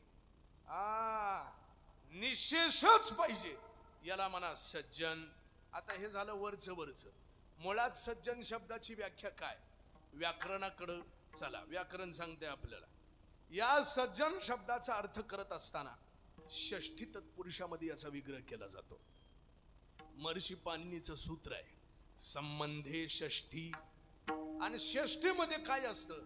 षष्ठी म्हणजे प्रतिपदा, द्वितीया, या ज्या षष्ठी सांगितली जाते का, तशी संस्कृत मध्ये या विभक्ती प्रत्यय म्हणतात याला. या विभक्तीमध्ये षष्ठी नावाची जी विभक्ती आहे त्या विभक्तीमध्ये संबंध दाखवला जातो. थोडंसं ऐकायला तुम्हाला जड जाईल ते, पण पुन्हा अर्थ याचा कळला ना मग लय बरं वाटेल मधून. थोडंसं ऐका. षष्टीमध्ये संबंध आहे. संबंध म्हणजे ह्याचा ह्याची ह्याचे आणि त्याचा त्याची त्याचे असा संबंध जिथं दाखवला जातो त्याला षष्ठी म्हणा. आता षष्ठी तत्पुरुषातला विग्रहाची व्याख्या काय झाली? सत्संबंधे जनाः इति सज्जनाः. व्याकरण सज्जन शब्दाची व्याख्या सांगतं. सताम जनाः इति सज्जनाः म्हणजे काय? आम नाम बहुवचनाचा प्रत्यय लागलेला आहे. ऐका, जगातलं पहिलं बारसं वेदानं घातलेलं आहे. कुणाचं? या जगाच्या मालकाचं बारसं केलं, आणि त्या बारशाला 3 नावं ठेवली महाराज आमच्या जगताच्या परमात्म्याला. पहिलं नाव ओम तत्सत इति निर्देशो ब्राह्मणस्त्रिविध स्मृताः ब्राह्मणास्त्रेण वेदाश्च यज्ञाश्च विहिता पुरा. काय काय नावं ठेवली? पहिलं नाव ओम, दुसरं नाव तत्, आणि तिसरं नाव आहे सत. हे ओम नाम परमात्मा, तत् नाम परमात्मा आणि सत नाम परमात्मा. आता ऐका, व्याख्या अशी आहे, सत्संबंधे जनाः इति सज्जनाः. म्हणजे मराठीत याचा अर्थ असा आहे, सताच्या संबंधी जे जन त्याला म्हणा सज्जन. हे सताच्या म्हणजे नेमके कुणाच्या? तर सताच्या म्हणजे सत्य तू सत्य तू सत्य तू विठ्ठला, आणि कागा हा दाविला म्हणजे जगाच्या मालकाला सत्य म्हणतात. आणि म्हणून सताच्या संबंधी म्हणजे जे आमच्या जगाच्या मालकाच्या संबंधी लोक आहेत, सताच्या संबंधी असणारे जे जन त्याचं नाव आहे सज्जन. आता बघा काय अर्थ झालाय गोड याचा. देवाच्या संबंधी असणारे जे लोक आहेत त्यालाच फक्त सज्जन म्हणायचं. बाकी किसू महाराज कोणाला बी सज्जन म्हणायचं नाही, कोणाला बी नाही म्हणायचं. आता मुद्दा असा आहे, सज्जन कोणाला बी नाही म्हणायचं, नेमकं म्हणायचं कोणाला? इथं असं आहे, संबंध 2 प्रकारचे, चांगले बी संबंध आणि वाईट बी संबंधच आहे. आता जर चांगले संबंध देवाबरोबर आले तरच सज्जन म्हणायचं, का वाईट संबंध देवाबरोबर आले तर सज्जन म्हणायचं? असा एक प्रश्न येतो की नाही? सांगितल्यावर येतो. संबंध 2 प्रकारचे, चांगलाही संबंध आणि वाईटही संबंध. म्हणले आमचे त्याचे संबंध कसे हो? आम्ही लहानपणापासूनच जवळ संग संग राहिलो म्हणले. कुठं बी जायचं म्हणले कीर्तनाला असंच. आणि नवा चपला बुटाचा जोड दिसला की हाणायचं आणि चालायचं. मला सांगा हे संबंध कुठून आले? कुठून आले? चोरीतले संबंध आहेत ना महाराज. चोरीचे संबंध चांगले आहेत का? वाईट संबंध आहेत. मग तसं देवाबरोबर जर चांगले संबंध आले तरच सज्जन म्हणायचं का वाईट संबंध आले तरी सज्जन म्हणायचं? याचा थोडासा विचार करायचा आपल्याला. तत्पूर्वी भजन करू आपण. विठोबा रखुमाई,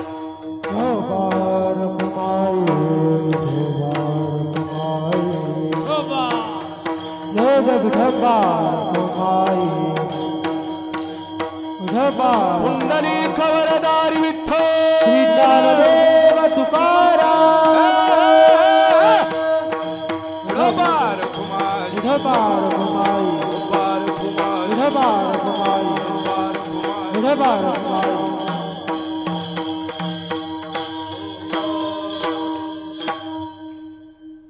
संबंधामुळे फरक पडला कोणाला सज्जन म्हणायचं? ऐका, एक दोन दाखले देतो थांबतो.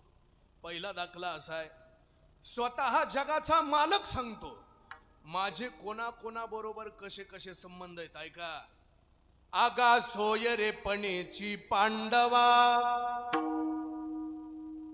माझे सायुज्य यादवा, कि ममते वसुदेवादिका सकळा. परमात्मा सांगतात माझे कोणाबरोबर कसे संबंध आहेत? पांडवा बरोबर कसे आहेत? आगा सोयरेपणेची पांडवा. अहो म्हणले पांडवाचे ना आमचे सोयीरपणाचं नातं आहे. कसं आहे? सोयीरपणाचं आहे. माझे सायुज्य यादवा. आता मोठी यादी प्रसिद्ध आहे पहा. या यादवाईनं एका साधू महात्म्याची टिंगल केली आणि टिंगल केल्याच्या नंतर साधूकडून एक शाप प्राप्त झाला यांना की तुम्ही सगळेजण एकमेकांमध्ये युद्ध करून संपून जाल. कथा आपल्या सर्वांना ज्ञात आहे, मी सगळी सांगत बसत नाही. प्रभास क्षेत्रावर सगळे यादव जमा झाले आणि एकमेकाला मारून सगळे यादव खतम झाले. आता एवढे मोठे यादव एकदमच, ते काय थोडे नव्हते ना. 56 कोटी यादव होती. किती? 56 कोटी यादवाची फाईलच्या फाईल गेली चित्रगुप्ताकडं. आता चित्रगुप्ताला बी सोपं आहे का ते? एवढ्या सगळ्याला आता बिल काढायची यायची, कोणाला कोणकड पाठवायचंय, कोणाला कोणकड पाठवायचंय, इकडं परभणीकडं कोणते पाठवायचे, सोलापूरला कोणते पाठवायचे, नाशिककडं कोणते पाठवायचे, मुंबईकडं कोणते पाठवायचे. साधारण एखादा भूकंप झाला, हजारो माणसं मरतात भूकंपात. मग नेमके माणसं कुणकड पाठवायचे? चित्रगुप्ताला प्रश्न पडतो. आता जगाच्या मालकाच्या घरचं आहे हे. चित्रगुप्तानं पाहिलं, म्हणले आपल्या मालकाच्या घरचाच कुटाणा दिसायलाय. आपण परस्पऱ्या याचं कॅल्क्युलेशन करणं बरोबर. म्हणून चित्रगुप्तानं ती मोठी फाईल घेतली आणि तेवढी फाईल घेऊन चित्रगुप्त आला देवाकडं. देव असेच समजा पूजा करून बसले होते. चित्रगुप्त आला. देवानं विचारलं, काय कवा आलास? आत्ता चालू म्हणले. देवा, काय काम काढलं? नाही म्हणले, आपल्या घरची फाईल आली. आली का तुझ्याकडं? आली म्हणले, तीच घेऊन आलो. तुम्हाला दाखवा म्हणूनच आणली. हे बघ म्हणले, काय करायचं? या फाईलचं पहिलं पान उघडायचं आणि त्याच्यावर लिहायचं सायुज्य. काय लिहायचं? सायुज्य. आणि फाईल झाकून टाकायची. म्हणले उचकायचीच नाही, एकही कागद बाहेर काढायचा नाही त्याच्यातला, ठेवून दे. आणि हे देवानं चित्रगुप्तानं एकमेकांमध्ये जे काही कुटाणा केला की नाही, असे कुटाणे बरेच होतात, न उचकायचे. या कुटाण्याचा फोटो ज्ञानोबारायनं काढला गपचीप आणि ज्ञानेश्वरी मध्ये टाकून दिला. आगा सोयरेपणेची पांडवा. पुढचा ऐका, माझे सायुज्य यादवा. अरे सायुज्य नावाचा मोक्ष प्रदान केला महाराज आमच्या जगाच्या मालकानं. का दिला? यादवाचं आचरण चांगलं नव्हतं तरी सुद्धा मोक्ष प्रदान केला. त्याचं कारण एकच आहे, यादव जन्मभर म्हणायचे कृष्ण आमचा आहे, कृष्ण आमचा आहे. केवळ एवढ्याच स्वाभिमानापोटी जगाच्या मालकानं सगळ्याला सायुज्य दिलं महाराज. एवढंच नाही, तया गोपिकासी कामे, या चाली अण्णा महाराजाच्या आहेत बर का काका. अण्णा महाराज ठाकूरबुवा दैठणकर अण्णा महाराजाच्या या पारायणाच्या चाली आहेत. मस्त गोड रसभरीत चाली आहेत.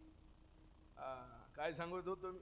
तया गोपिकासी कामे कंसादिका भय संभ्रमे येरा घातका मनोधर्मे शिशुपाळादिका.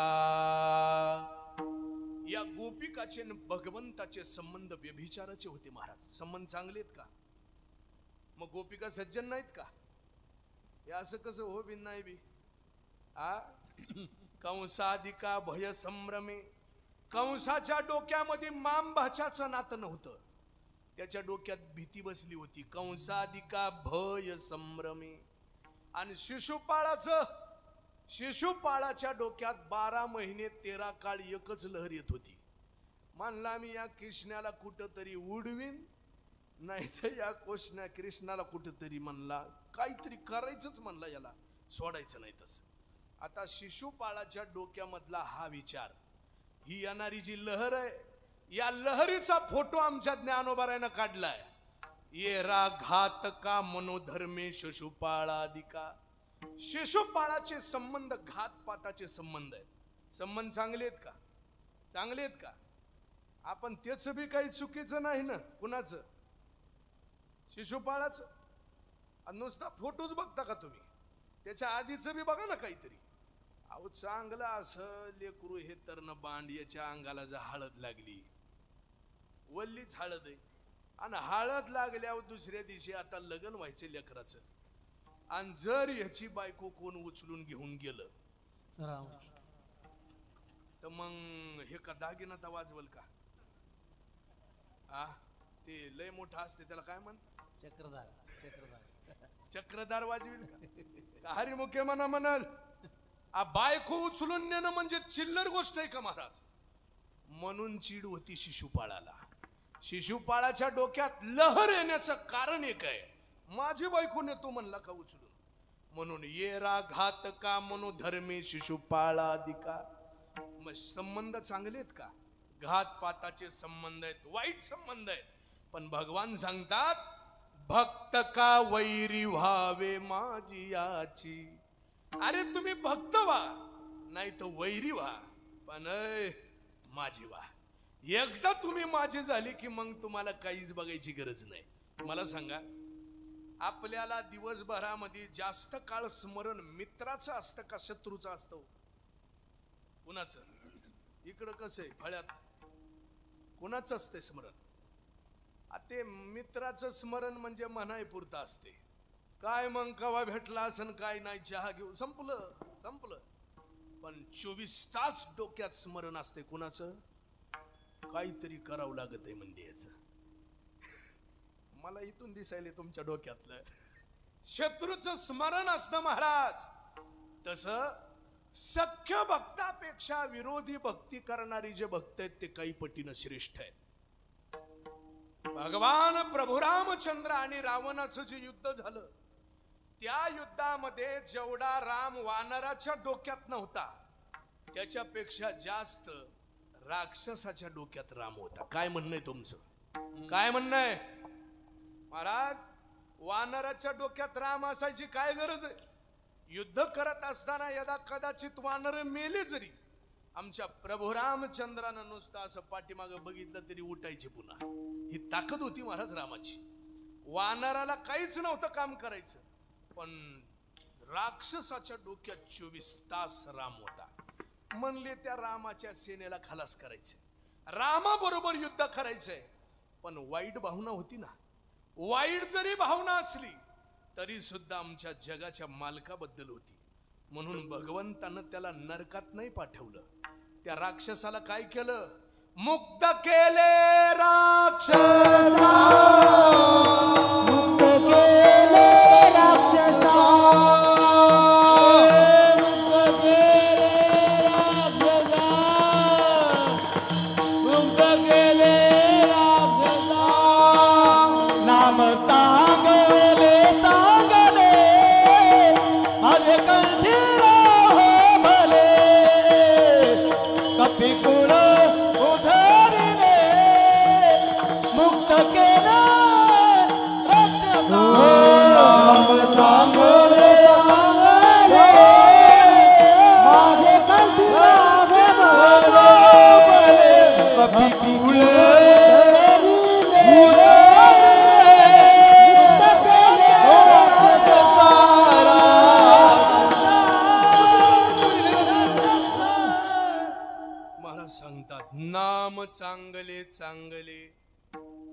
माझे कंठी राहो भले कपिकुळ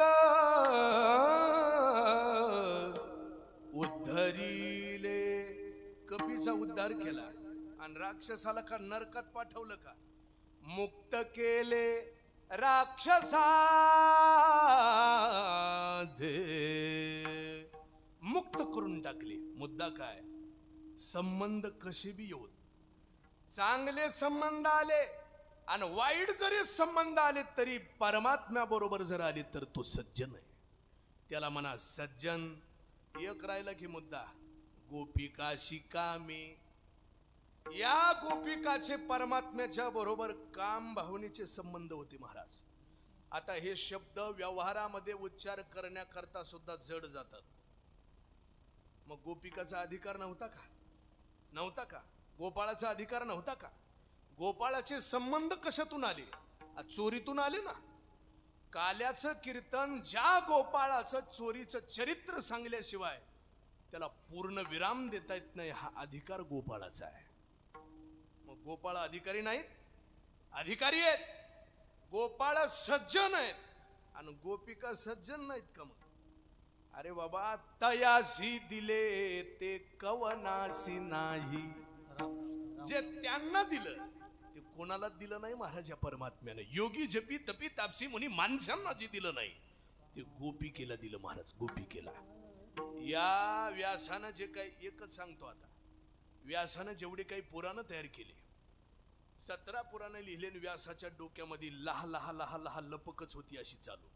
कधी कधी माणसाला लय बी काम करून होते तसं, आणि मग ते टेन्शन जावं म्हणून कीर्तनात येतात काही जण. तसं व्यासाला डोक्यामध्ये लपक चालू लागले. 17 पुराण एवढा मोठं लेखन केलेलं, पण टेन्शनच होतं. चेहरा असा उदास झालेला. देवर्षी नारद आले आणि नारदाने व्यासाकडे पाहिलं. म्हटले, व्यासमुनी, आपण एवढं मोठं लिखाण केलं पण प्रसन्नता काही दिसत नाही म्हणले आपल्या चेहऱ्यावर. व्यासमुनी म्हणले, काय झालं मलाही कळत नाही म्हणले, पण असं होतंय. त्यावेळेस नारद महर्षीनं सांगितलं. म्हणले, कसं आहे, तुम्ही जे श्रीमद भागवत महापुराण लिहिलंय की नाही, त्या महापुराणामध्ये परमात्म्याच्या ज्या बाललीला आहेत त्या बाललीलेचं वर्णन तुम्ही ओझरत करून गेलात. ते खूप मोठं आहे, अवाढव्य आहे. त्याचा जरा विस्तार करा म्हणले, तुम्हाला समाधान प्राप्त होईल. आणि मग व्यासमुनींनी पुन्हा ते पुराण घेतलं, पुन्हा सगळं काढलं आणि परमात्म्याचं बालचरित्र. आता श्रीमद भागवतामधला मुख्य गाभा म्हणजे परमात्म्याच्या लीला आहेत. त्या सगळ्या लीलांमधली मुख्य लीला म्हणजे रासलीला. आणि रासलीला, आता रासलीला भागवताचा प्राण आहे महाराज. तुम्ही भागवत ऐकलं असेल बरेच भागवताचार्यांच्या मुखातून, त्यांच्या सांगण्यातून वाक्य आलं का नाही मला माहित नाही, पण रास पंचाध्यायी म्हणजे श्रीमद भागवत महापुराणाचा प्राण आहे महाराज. प्राण आहे. हे जे 5 अध्याय आहेत की नाही रासलीलेचे, हे पंचप्राण मानले गेलेले आहेत भागवताचे. आणि या रासलीलेची मुख्य नायिका, तिचं नाव आहे राधा. मुद्दा असा आहे, परमात्म्याच्या लीला आहेत. लीलांमध्ये मुख्य लीला रासलीला. रासलीलेची मुख्य नायिका राधा. एवढं जरी असलं तरी सुद्धा त्या राधेचं नाव आपल्याला भागवतामध्ये कुठंच बघायला मिळत नाही. दाखवा हुडकून. कुठंच सापडत नाही राधेचं नाव. काय कारण आहे याचं कारण आहे महाराज, शुकाचार्य मुनी ज्यावेळेस भागवत सांगण्याकरता बसायचे आणि भागवत सांगत असताना राधेचं नाव घेत असताना रास शब्द का उच्चार करते ही सुखदेव जी को समाधि लग जाती थी. और 10 शब्द कहने से फिर सुखदेव जी की समाधि उत्थान ही नहीं हो पा रही थी और सारी कथा बंद पड़ जाती थी. और जब सुखदेव जी न बोले तो फिर क्या है, सारी कथा बंद पड़ने के बाद इसीलिए भागवत ग्रंथ से राधा जी का नाम सदा के लिए निकाल दिया गया, कारण कथाच बंद पडायची.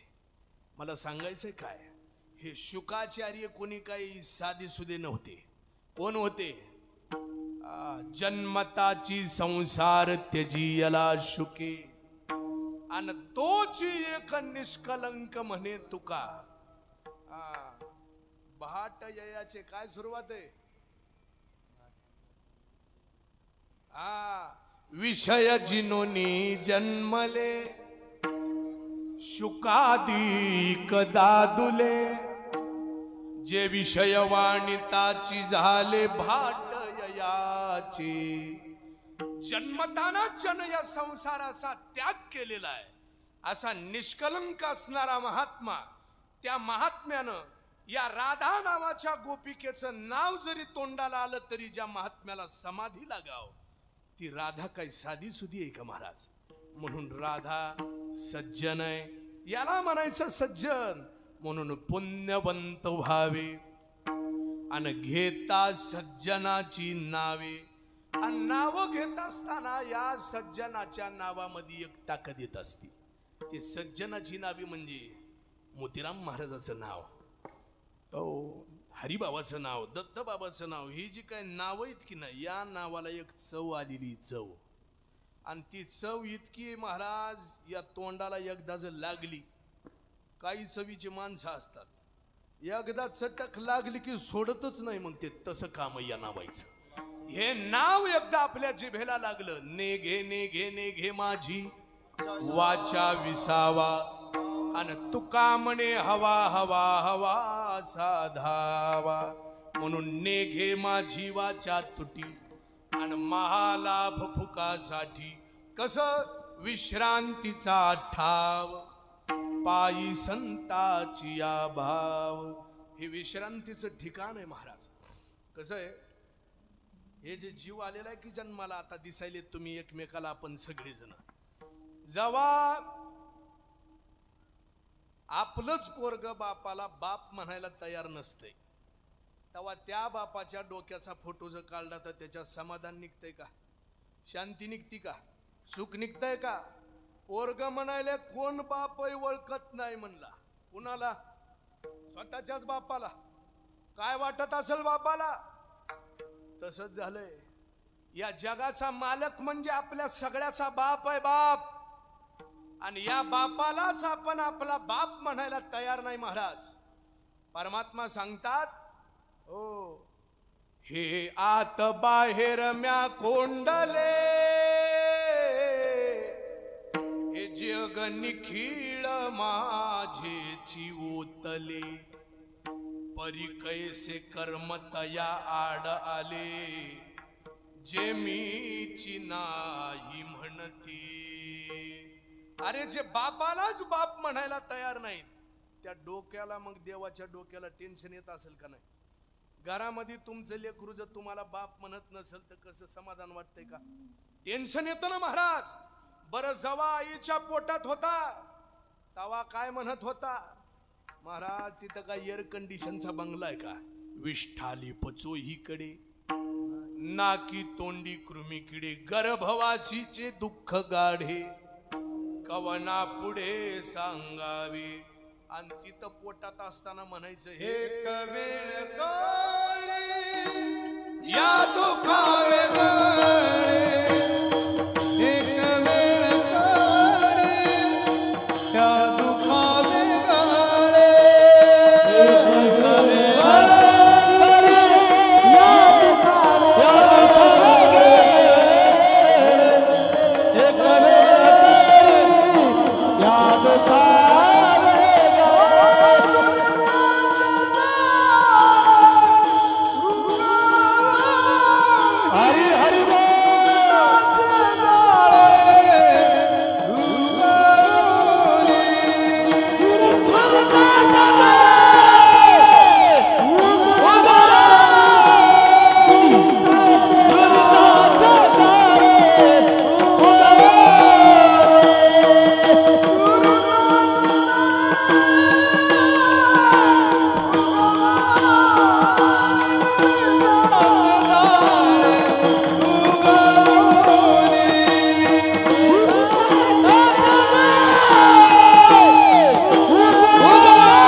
वेगळे दुरिताचे जाळे उगवून एकदा म्हणलं फक्त एकदा या दुःखातून बाहेर काढ. कोणाला म्हणतंय? बापाला म्हणू लागलं. बापाला कुठं? आईच्या पोटात असताना म्हणला नवस करतो तुला, आठवीन पाय हा माझा नवस. नवस आहे. आणि नवस केल्यावर नवस काय करावं लागतंय? असं फेडावं लागतंय.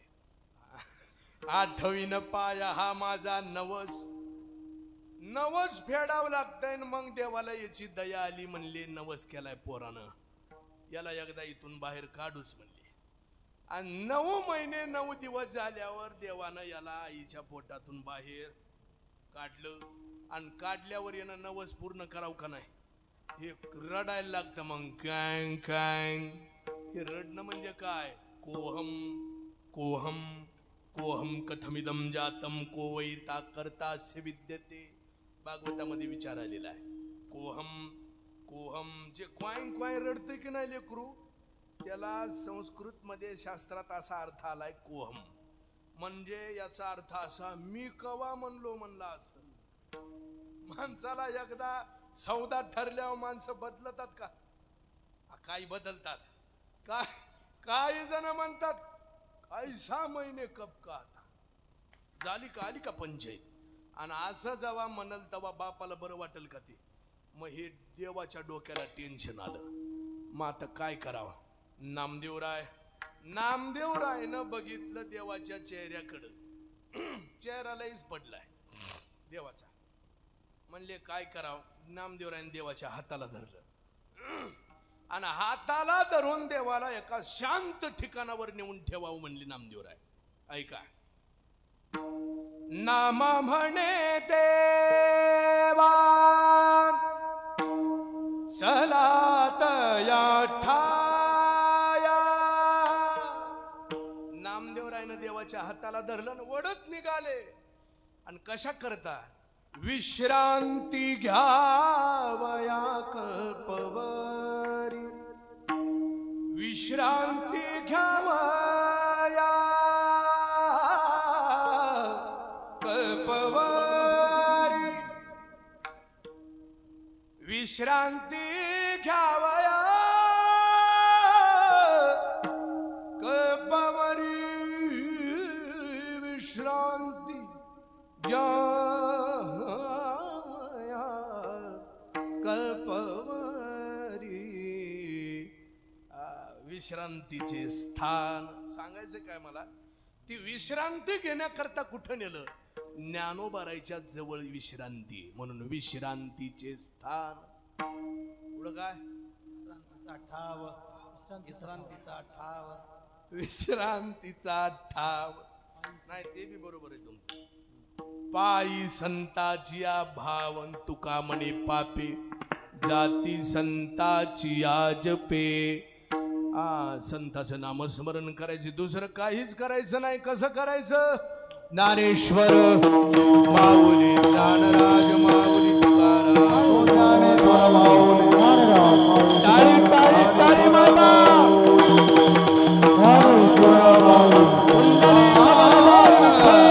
श्री ज्ञानदेव तुकाराम. ज्ञानेश्वर माऊली ज्ञानराज माऊली. ज्ञानेश्वर माऊली ज्ञानराज माऊली.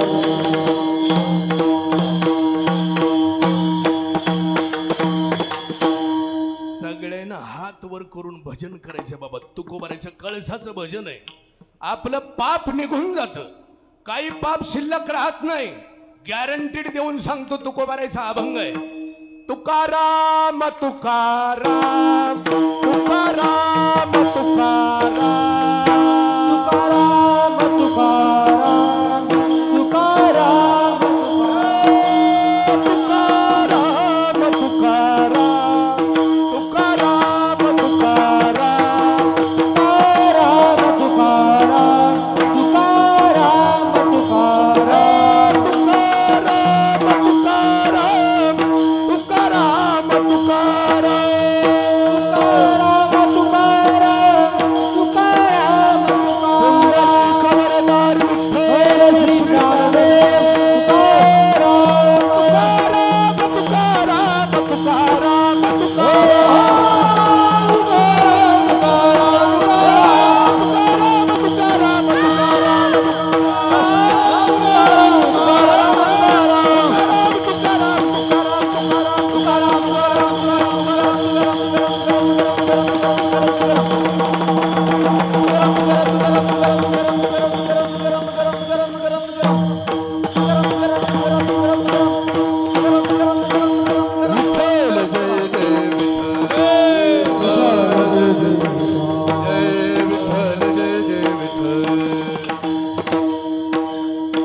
द्यायला